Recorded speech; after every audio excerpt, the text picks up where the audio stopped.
What is up, everybody? Welcome back to the Dever Out YouTube channel. I am your host, Kevin Coleman, and we're back again.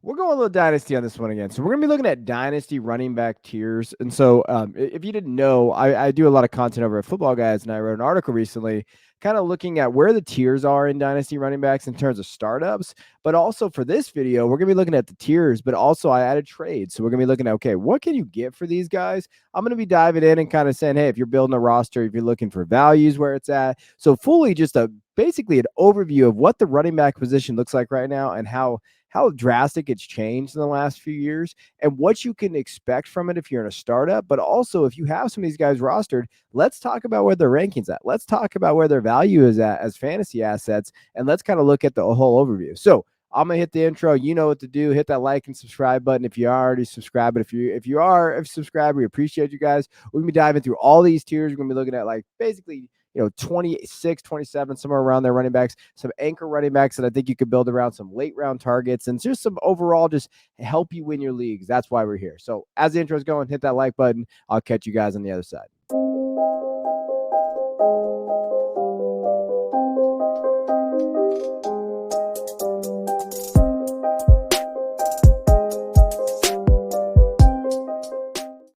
All right, let's dive into this thing and let's kind of take a look at where we see these tiers at and where these guys are at. So, as we go through here, the biggest thing that I want to kind of highlight is like, remember, tiers are so subjective. Like when we're talking about running backs and especially in the running back position, like, and so don't take this thing, 100% to heart. You might have a different tier, different value. That's why I'm adding also like the trades and the dynasty and all that kind of stuff. So you can kind of take everything into account, right? That's what your job is as like fantasy managers. You gather information and you make your own decisions. Now I will say this, based on this, you're going to see ADP, a lot of that sleeper ADP. So that can be skewed a little bit. And generally speaking, ADP and dynasty is all over the place in terms of like where everything is at.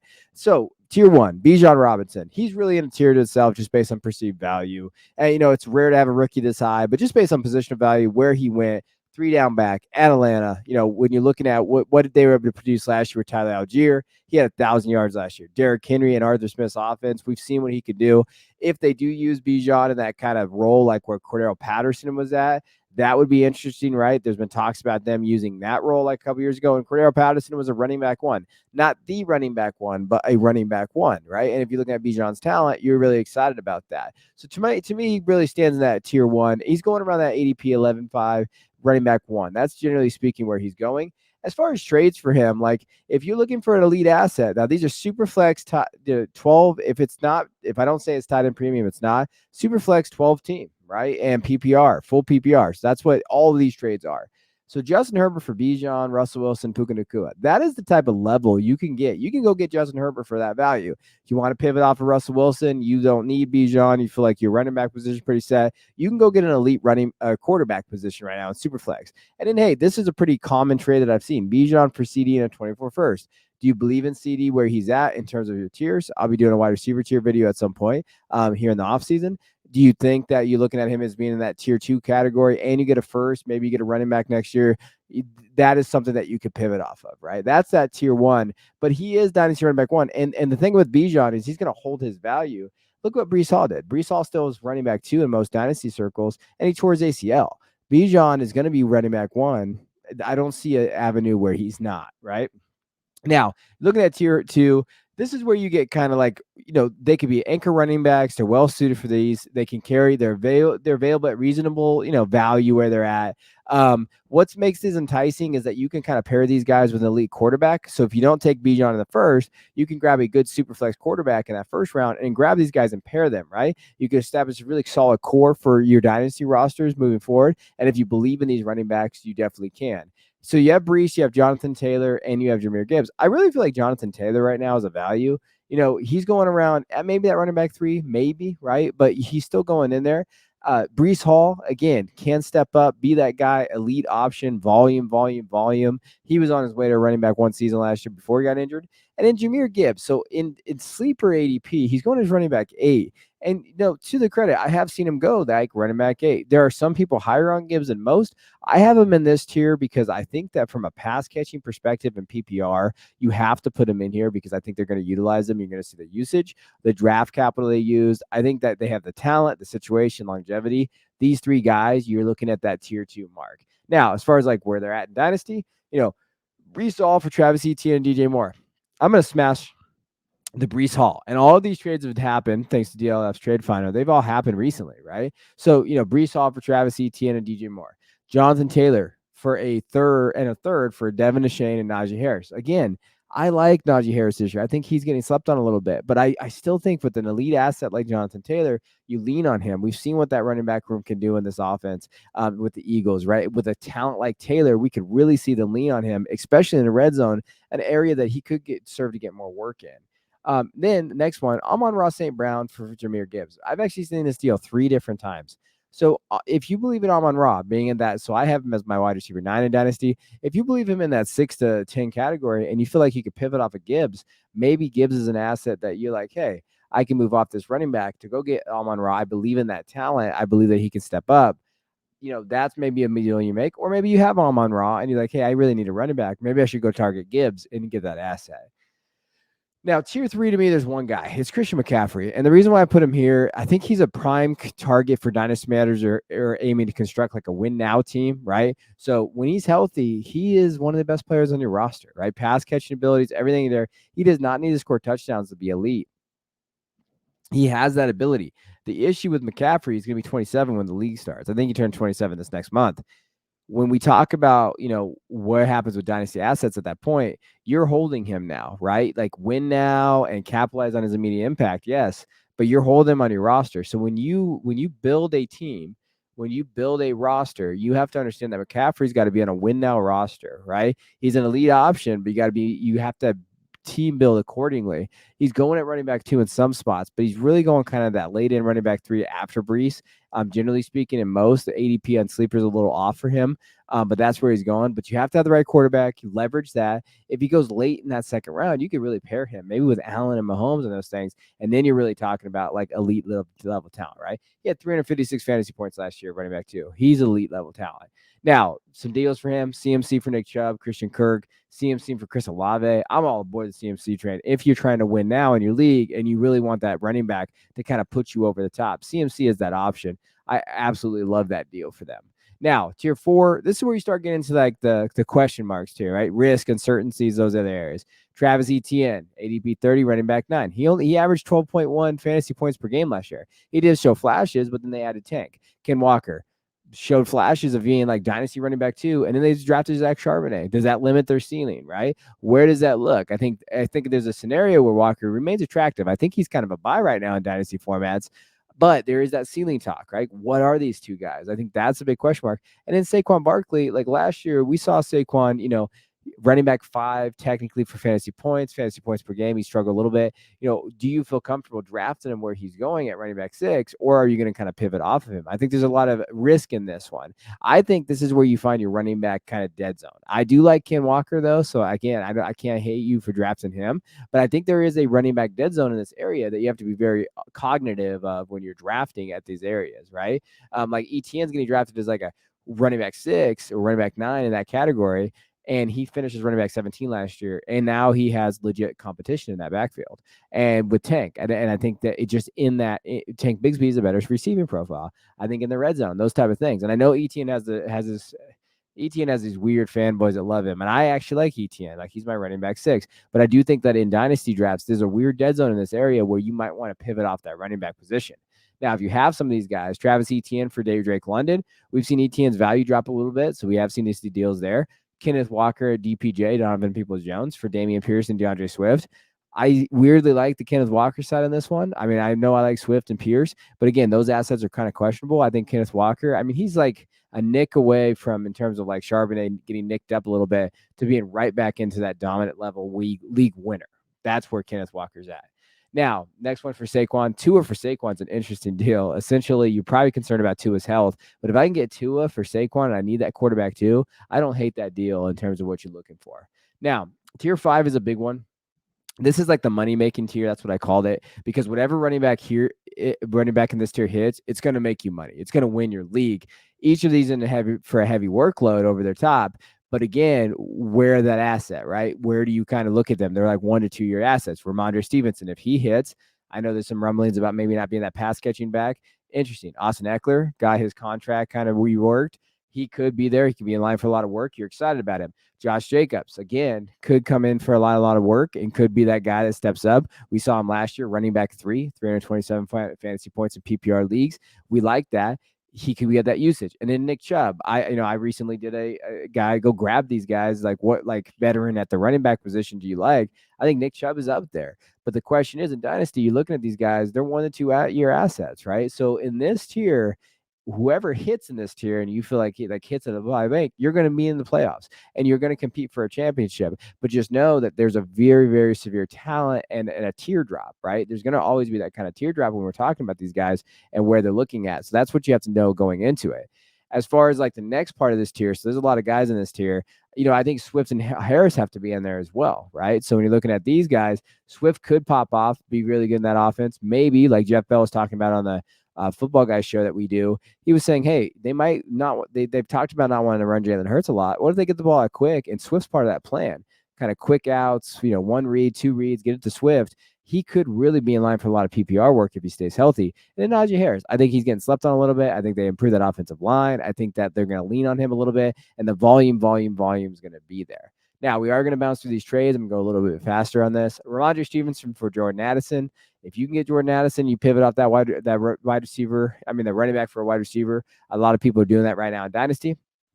Zay Flowers and Jaden Reed for Austin Eckler is interesting. I love that deal if you're a contender and you're going for it and you want to add Eckler. Like, I really think those are two pieces that you can move off of that you're a little less concerned about, right? Moving off of Addison for Eckler would be tough, but Reed and Flowers, I think that's doable. Josh Jacobs and John Mechie for George Pickens, Isaiah Likely. I really like the Jacobs side if Jacobs hits, right? If you're there. I don't mind that going for it and being that contender. And then Chubb for 24 first is realistically where his value is at. Then you have Gibbs for DeAndre Swift, Kincaid in a second. Interesting deal here. It really kind of hinges on what Kincaid is if Swift stays healthy. I still like Gibbs in this area, though. If you can go get that elite anchor guy for a guy like Swift, this might be the last time you can pivot off Swift for perceived value if he doesn't hit. Then you have Kincaid in a second, second throw in, whatever. I'm not worried about that. Then you have Gibbs, right? You have that value. James Cook, Zay Flowers for Najee Harris. I love this deal for Najee Harris. If you can go get Najee Harris, now these are really happen. I'm not just blowing smoke up your butt. Like, these things happen. Cook and Flowers for Harris. Smash that all day, right? Like, that's a win now. That's a winning trade right there if you can kind of get Najee for that deal. Now, tier 6, when you're looking at this one, I think this is like the injury concerns. They have upside, but they got to reach their full potential. It's going to be question marks there. Javonte, JK, and Cam, they were really regarded as kind of the top, respective classes, but injuries have kind of hindered their development. But Dobbins and Akers displayed some potential glimpses last year, right? When we're looking at what they've done. And there was like, hey, could they be that guy? Then you have like Pollard. If they have the potential to assume these big workloads, these guys could really be that guy that steps up and say, man, they could be like, you're getting them at running back 2 prices when they're really running back 1s, right? Low end running back 1s, and they can assume that volume. The really question, like Javonte to me is like the 2024 play. I know that we've talked about like, hey, he's been, he's ready to go. They said the same thing about Dobbins, and we saw that slow play. But he's more of a 2024 asset, but with patience and like you team build, you really could have Javonte really dive into next year. Like, so if you do a 1-year struggle, you punt, you add assets, and you have Javonte coming into next year's team, that could really be a way that you build your roster. Now, if you're looking at kind of where they're going, Damon Harris, Amon-Ra St. Brown for Javonte and Chig. I like both sides of this. I think Harris is kind of a sneaky play. J.K. Dobbins for Treylon Burks. That's just team building. Like, if you're going for it and you want a running back, I think Dobbins is a good asset. Burks has come out, and there's really no one else there at the wide receiver position, so that's more of like a preference thing. Tony Pollard for 24 first. This is going to be the last time you can get a 24 first for Tony Pollard. Older prospect in an offense that he might not be in next year. This might be the time, right? And then Cam Akers for Rashad Bateman. I think both guys that have a lot of question marks. I like that new offense for the Ravens, right? If you're comfortable with Akers getting the volume, you're going to believe in that. This is more of like a gut feel trade. I'm going to go get these guys. Now, my tier 7, as we kind of get through this, and I promise we're going to work through, we're going to go through the next 2 tiers. These are the old dudes, right? So like, this is like, we're seeing a trend right now where veteran running backs are selected later in the startups. So all 5 of these running backs and these have capabilities to finish as top 15 performers this year, though, right? Like, they could really finish in the top 15. It wouldn't shock us. They're excellent targets for later round drafts, especially as your running back 2. and they could all have 2 years of production, right? Joe Mixon, Cook, Derrick Henry, Miles Sanders, Aaron Jones, they all have value, right? Aaron, I think, is a very, very solid value right now in leagues. Miles Sanders could be that piece for 2 years where you're like, hey, Carolina, they lean on him. Derrick Henry's really the outlier on this one. Cook, too. Like, Cook was when you're looking at what he did last year, running back 11, he was a pretty valuable running back. If he stays with the Vikings, which, June 1st obviously is tomorrow, and that I'm recording this video, so it come out on June 1st. I don't know what's going to happen there. I still think he holds good value for this year and possibly next year, kind of like a Leonard Fournette type deal, right? And Mixon to me is a buy. He's in a high volume offense. I'll take that all day, and I'll go there. Now, Mixon for Terrace Marshall, Devin Singletary. I like that. I think Mixon is a very, very solid asset to go grab right now. Baker Mayfield, Dalvin Cook for Jimmy G, and Odell. I'll take Dalvin Cook in this deal, right? Best player, Jimmy and Odell, unhealth. We don't know what that health looks like. Baker, I don't really care about. But you got Dalvin here. That's not a bad deal here. Derrick Henry for Jahan Dotson. Who do you believe in? Who do you think you can go get? And who's going to win you your league? If you're trading for Derrick Henry, you have a contender. Miles Sanders from Mingo and Rice. Again, if you're looking for that running back 2 solid production and you're not going to believe in the rookie wide receivers that sometimes miss, this is a good pivot. Then you're looking at Aaron Jones for Terrace Marshall in a second. Terrace Marshall has been a lot of deals because people think that he's going to pop off. Recently, there was I think it was like NBC or somebody said like, hey, Terrace Marshall could have a breakout. Go use that. Go ship him off. Go get Aaron Jones on a contending team and go get that running back. And then the last tier here is Rachaad White and Dameon Pierce. Not a ton to say about both of these guys. I think they have upside because of their projected starters. Dynasty outlook looks murky, right? Tampa Bay in a rebuild. Houston's always in a rebuild, but didn't have the draft capital for Dameon Pierce. What are they going to be moving for? Pierce was running back 28 last year. White's running back 36. White is a better pass catcher, but really they're in this tier because there could be starters. They're going to see volume. As far as deal go, Rachaad White for Desmond Ridder and Superflex, that's just like a believe. Who do you believe in trade? Dameon Pierce for Zay Flowers is a fun trade. I really like adding Zay in that area just because that's the value. Now, those are my tiers. As far as like tier 9, that's where a lot of the rookie tiers are for rookie players are for me. So Devin Achane, Charbonnet, Dillon, Kamara, Cook, Spears, Bigsby, Kendre Miller. So that tier 9, you're looking at that. And then tier 10, I have Isaiah Pacheco kind of lower than most in terms of my tiers, but he's in there with Montgomery and Gibson and those guys. So that's kind of how I ran out my tiers. As far as like 0 running back targets, are you going to wait for a running back like very late, right? There's a lot of dynasty managers do this. Here are some of my favorite targets in that area. Miles Sanders, Devin Achane. Obviously, we don't know what's going to happen in Miami if they're going to go after Cook and those other areas. But right now, he's in line for that usage. Kendre Miller as well. Roshan Johnson. You find a lot of rookies that could be that, running back 2 in the depth chart when the season starts and then move their way up. James Conner right now, they haven't had anybody. They might just get usage, right? So that's where I look at with Conner, like really late ad. You should not when you're thinking about it, it should be running back 30, by the way, not 3. That'd be pretty impressive. But running back 30, like you can't sit there and like bank on him after this year. But again, as a target, if you're going to build like elite wide receivers and you're looking for a running back 2, that could be Conner. Antonio Gibson, very good pass catcher, be enemy's offense. We could see him really step up. And then Damon Harris and Zach Evans, guys that like, hey, could maybe assume that role and at least score fantasy points for you. Anchor running back targets is something that I really, truly believe in. And these are guys that you can build your roster around. I wrote an article for Football Guys. If you're a subscriber, you can go look at it. But just guys that you can build your roster around that can literally like just be your anchor. That guy for 3 years, right? 2 to 3 years, they're your anchor.